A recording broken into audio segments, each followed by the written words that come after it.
नमस्कार। अब आप देख रहे हैं अपन झारखंड का बुलेटिन और मैं सुष्मिता राज आपके साथ। बुलेटिन की शुरुआत रांची की बड़ी खबर के साथ करते हैं। रातों में छात्रा के साथ गैंगरेप हुआ है।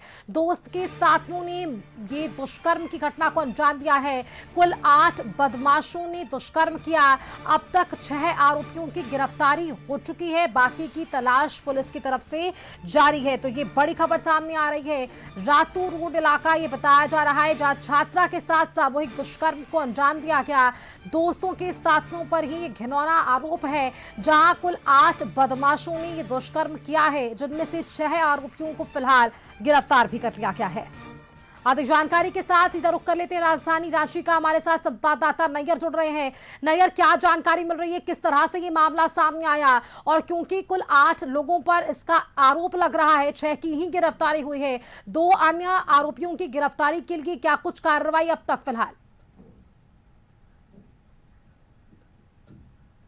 देखिए, ये घटना रातू थाना इलाके में हुई है, जहां गैंगरेप की घटना हुई है, वो भी छात्रा के साथ हुई है। और यह घटना 12 जुलाई को घटना घटी है और इसकी सूचना जो है 13 जुलाई को उसके परिवार वाले ने पुलिस को दिया। पुलिस ने ताबड़तोड़ छापामारी किया। ताबड़तोड़ छापामारी में जो 8 लोगों का नाम सामने आया, उसमें 6 लोगों को गिरफ्तार कर लिया गया है और वही 2 लोगों की गिरफ्तारी के लिए पुलिस छापामारी कर रही है। पूरा मामला रातू थाना इलाके का है, जहां जो छात्रा अपने दोस्तों के साथ कहीं घूमने गई थी, लेकिन उसी दौरान दोस्तों के साथियों को उसके दोस्त ने बुलाया और उसके साथ गलत, हम कह सकते हैं कि दुष्कर्म की घटना को अंजाम दिया। तो इससे लड़की पूरी तरह से हतप्रभ थी और लड़की को समझ में नहीं आ रहा था कि वह क्या करे। लेकिन घर पहुंचने के बाद वह यह अपनी जो बीती थी वो अपने घर वालों को जानकारी दी।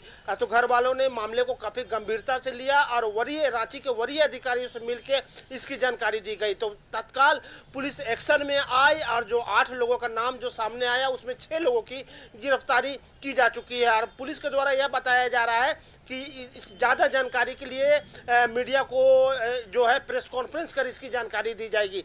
रही बात छात्रा का, तो छात्रा का कहना, छात्रा के परिजनों का कहना है कि वो लड़की अक्सर अपने दोस्तों के साथ जाया करती थी ट्यूशन के लिए और उसी दरमियान इस तरह की घटना घटी है। हालांकि पुलिस ने 6 आरोपी को गिरफ्तार कर लिया है और 2 आरोपी जो अभी फरार है, उसकी गिरफ्तारी के लिए छापामारी कर रही है। अब देखना होगा सुष्मिता, वो 2 लोगों की गिरफ्तारी। लेकिन अगर देखिए, जिस तरह से लगातार जब ऐसे मामले सामने आने लग जाते हैं तो प्रशासनिक स्तर पर भी कई सवाल खड़े हो जाते हैं।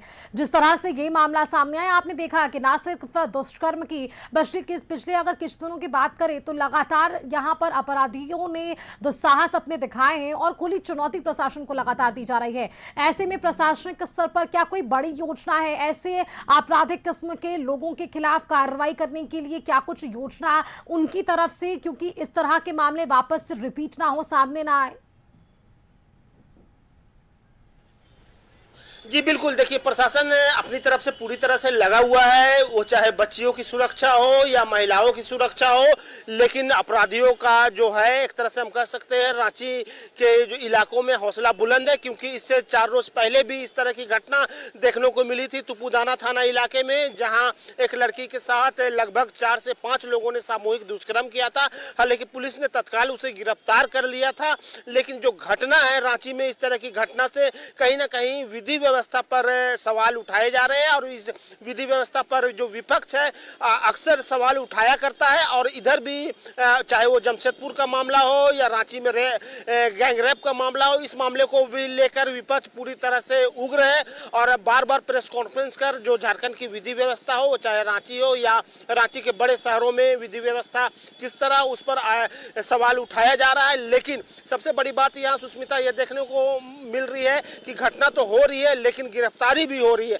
क्योंकि जिस तरह से तुपुदाना इलाके में घटना हुई दुष्कर्म का, उसके दूसरे दिन ही रांची पुलिस ने पूरी तरह से जो जितने भी अपराधी थे उसे गिरफ्तार कर लिया। और साथ ही साथ अभी जो रातू थाना में जो घटना हुई है, उसमें भी 6 लोगों की गिरफ्तारी रांची पुलिस के द्वारा की जा चुकी है। वही 2 आरोपी अभी भी फरार है। लेकिन पुलिस का कहना है कि क्राइम तो हो रही है, लेकिन जो पुलिस है वो अपना काम कर रही है। अब देखने वाली बात है कि जो क्राइम हो रही है उस पर रांची पुलिस किस तरह लगाम लगाएगी। सुष्मिता, हाँ बिल्कुल नहीं, और आपने ठीक कहा कि अब जिस तरह से ये मामले सामने आ रहे हैं, प्रशासनिक स्तर पर भी कोशिश